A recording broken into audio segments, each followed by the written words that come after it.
We're back now with an update on one of the most notorious serial killer cases in the U.S. The son of Sam sending New York City into a panic with a shooting rampage from 1976 to 1977. For decades, we thought we knew the full scope of his crimes, but tonight we're learning about another victim who survived. The .44 caliber killer is still at large. It was a case that terrorized New York City for a year. From July 1976 to July 1977, more than a dozen New Yorkers shot at random with a .44 caliber bulldog revolver. 6 people killed, and many of the victims, women. The girl and her boyfriend were sitting in a car in Brooklyn where they were attacked. She died yesterday in a hospital. The crime scene spread out across Queens, Brooklyn, and the Bronx. At the scene of the shooting, detectives plotted the area, charting places where witnesses could have seen the killer escape. In April of '77, the NYPD confirming they had a serial killer on their hands. Overnight, he hit again. A note was left at the scene of a double murder, addressed to an NYPD captain on the case. The killer referring to himself as the son of Sam. We still have no idea of his identity or his location. As the manhunt continued, the so-called son of Sam continued to taunt police. In another handwritten letter, this one sent to New York Daily columnist Jimmy Breslin, which was eventually printed in the paper. When you have someone like this coming in unknown, you don't know what he looks like, you don't know what he sounds like, you don't know where he lives, you don't know where he's going to be tonight.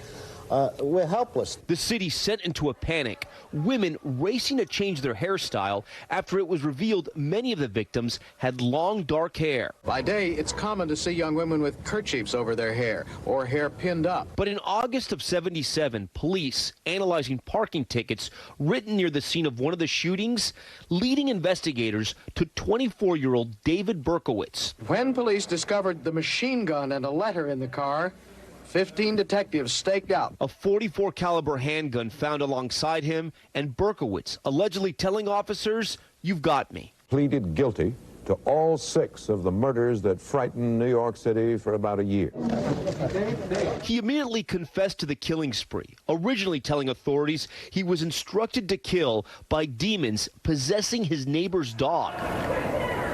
Berkowitz was sentenced to 25 years in prison for each of his 6 murders. Oh, I feel much safer walking the streets of New York. For decades, it's been believed that his violent shooting spree began on July 29, 1976. But that all changed this month when the NYPD confirmed Wendy Savino was the first official son of Sam victim.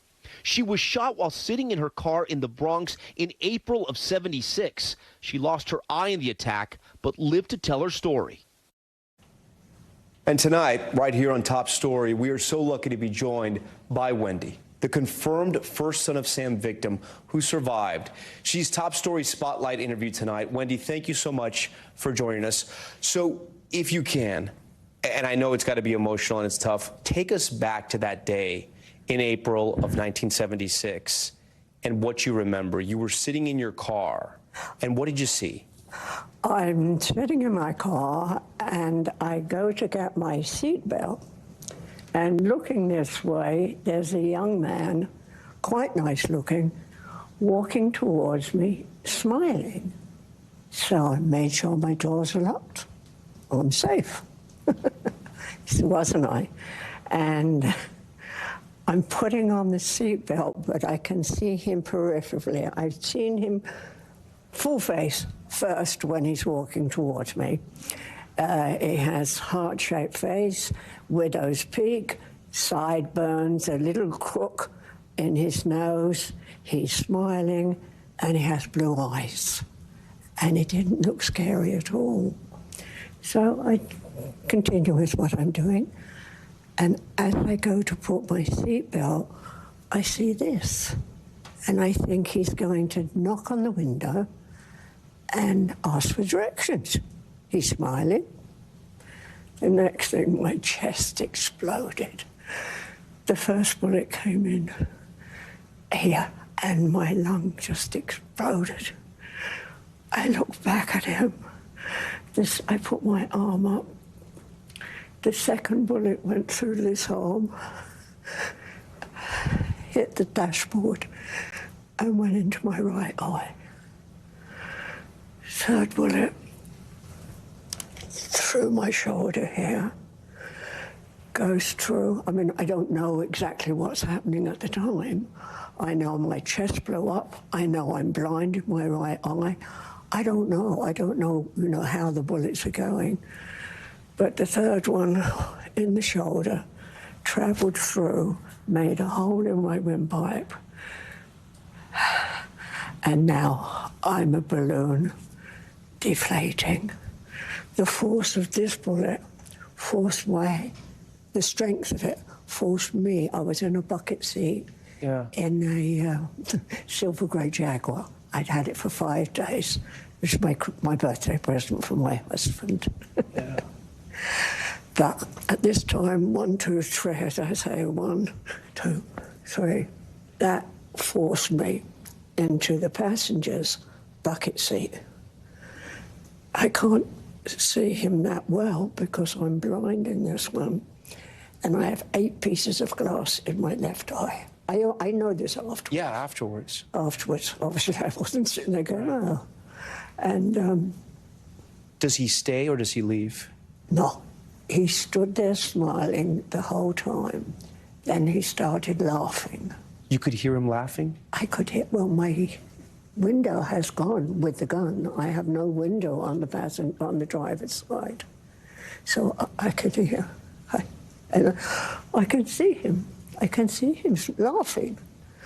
And I thought, oh, he's going to come and get my jewellery. Yeah, I'm wearing things like this.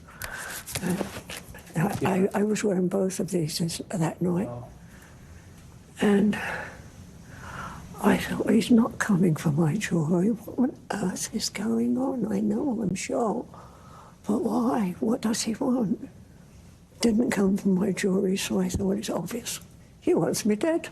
Yeah. What else? There's nobody else around. There's no reason. I don't know him. No idea. So I stay where I am, and I said, if he wants me dead, I'm playing dead. This one didn't matter whether I closed it or not, but I closed this eye, and I'm peeking at him. I can see him, but I look dead. Yeah. I'm hardly breathing, which is not unnatural. Did he eventually run off? After that, I'm like this. He put 2 more bullets in my back. He shot you more times? 5 times. 3 the first time, and then a break. I'm pretending to be dead, and 2 more come in the back of my left lung. Wow.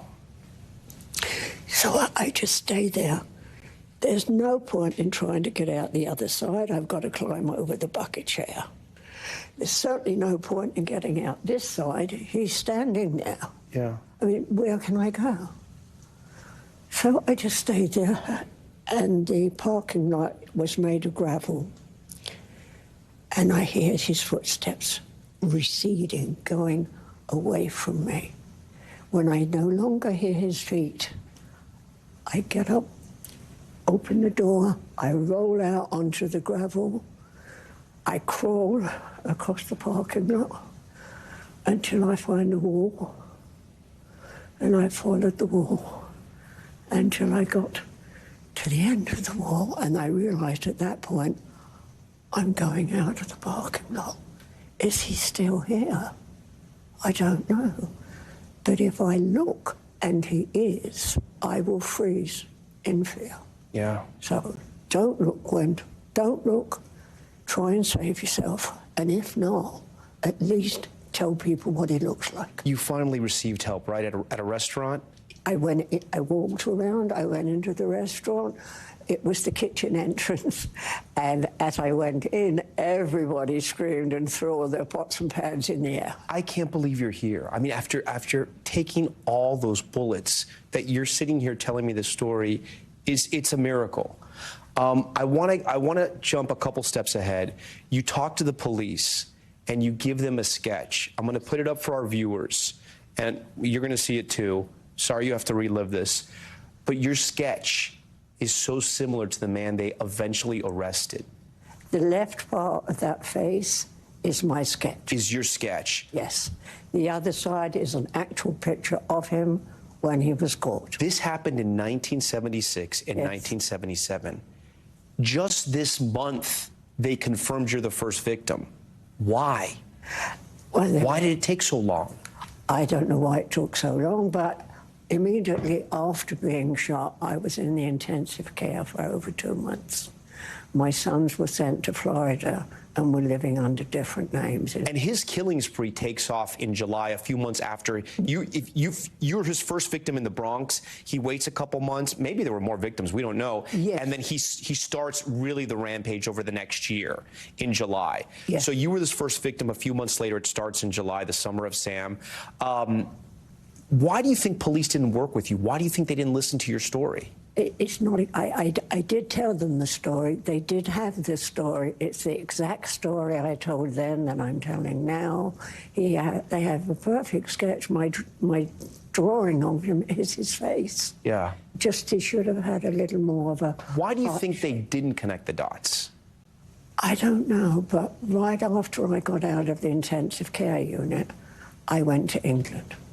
My husband arrived and took me out the emergency entrance into a wagon and out to JFK. When did you realize you were a son of Sam victim? I mean, because it starts to garner headlines. There's a panic in the city, as we saw in the report. Women are changing their hairstyles. When did you say, wait a minute, this is the guy that shot me?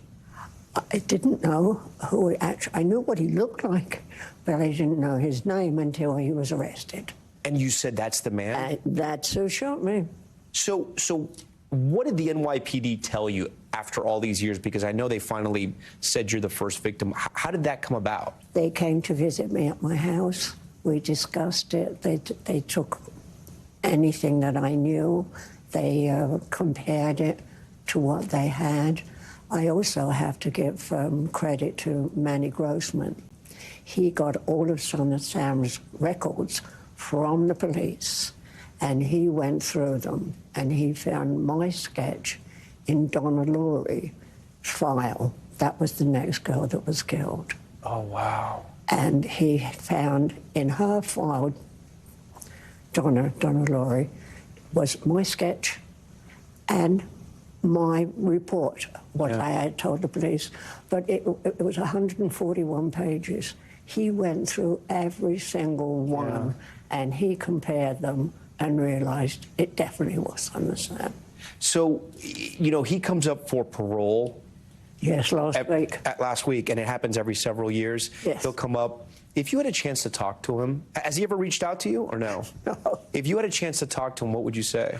Can I say it on television? I mean, it is streaming, but what would you want to tell him? I called him a rotten bastard. Yes. I'm so angry at him. Still. Oh, yes. How dare he? How dare he? I mean, he ruined my life. I was in the theatre before. I was a contortionist. I was a trapeze artist. You were a performer, yeah. Yes, I was a performer. And he robbed all that from you? Yes. He took it from me. He took my children away from me for about 4 or 5 months. Because you sent them away, you were afraid? I was terrified. You thought somebody was targeting you? They were after you?